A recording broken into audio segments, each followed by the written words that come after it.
सुजन संस्थेच्या वतीनं तुमच्या आणि आमच्या सर्वांसाठी आवश्यक असणाऱ्या आपल्या सुप्त गुणांना वाव देण्यासाठी जी स्पर्धा, जी मेहनत या आयोजकांनी केली, सर्वप्रथम मी या सर्वांचं आयुष्यभरासाठी एक नागरिक या नात्याने ऋण व्यक्त करतो आणि तुमच्या ऋणात राहू इच्छितो.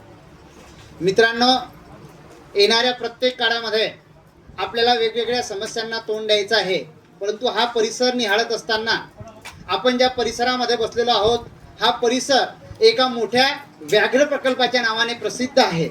या परिसरामध्ये जी सुबत्ता आहे निसर्गाची, ती सुबत्ता आपल्या शरीरात सुद्धा राहावी ही संकल्पना तुम्हाला या स्वमधून मिळालेली असेल.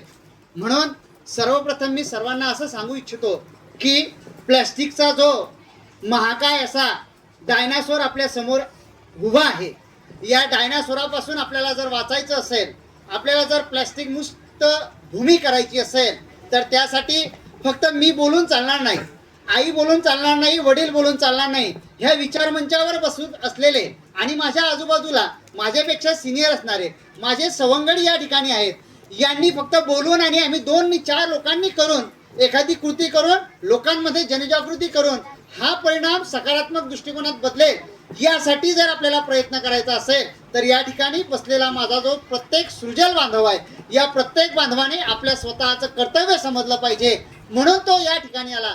फक्त तुम्ही मित्रांनो या ठिकाणी जे शिकलात ते आपल्या परिसरामध्ये आपल्या घराच्या 2 बाजूला, एक व्यक्ती डाव्या बाजूला राहतो, एक व्यक्ती उजव्या बाजूला राहतो, या 2 कुटुंबामध्ये असणाऱ्या बालगोपालांवरती फक्त हे संस्कार बिंबवा.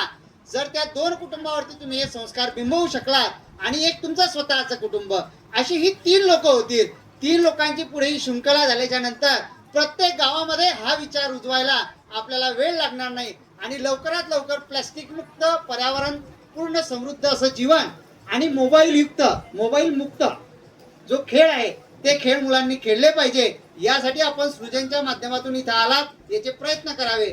आयोजकांनी आम्हाला आमचे मत व्यक्त करण्याची, आमचे प्रखर विचार मनामध्ये जे येतात ते कुठेतरी मांडण्याची संधी दिली, त्यामुळे मी या सर्व टीमचा आयुष्यभरासाठी ऋणी राहील. आणि एवढ्या मोठ्या व्यक्तिमत्वांच्या हस्ते आमच्यासारख्या सामान्य माणसाला सन्मानित करून आम्हाला पुढील कार्यासाठी, प्रेरणादायी प्रवासासाठी एक पाठबळ दिलं, त्यासाठी मी आपला ऋणी आहे. मी माझे 2 शब्द संपवतो.